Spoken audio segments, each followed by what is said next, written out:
fait avec le Parlement. Mais nous devons avancer. Parce que c'est l'intérêt supérieur de la nation. Et je vous le dis en responsabilité. Moi, je ne cherche pas à être élu, je ne peux pas partir. Mais entre les sondages et le couvert et l'intérêt général du pays, je choisis l'intérêt général du pays. Et s'il faut derrière endosser l'impopularité aujourd'hui, je l'endosserai. Alors voilà pour la pédagogie et l'explication de texte. Aujourd'hui, ce qui se passe dans la rue, est-ce que vous craignez un embrasement des mobilisations, un pourrissement de la situation? Qu'est-ce que vous répondez aujourd'hui aux Français qui sont inquiets aussi de cette situation et qui la subissent? Bien sûr. Les ordures qui s'amoncellent, les stations essence avec des queues considérables, les blocages. D'abord, il y a différentes formes de contestation et vous m'avez permis de le clarifier à l'instant. Qu'il y ait des manifestations organisées pour dire on est contre, c'est légitime.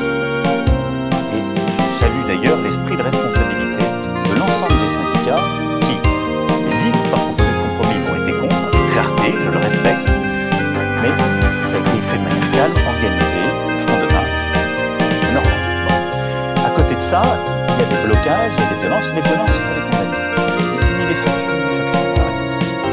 Et il y a des blocages, il faut pouvoir les lever quand ils empêchent l'activité normale. Et c'est pourquoi d'ailleurs, c'est pourquoi je demande au gouvernement d'essayer au maximum de négocier et ensuite de réquisitionner.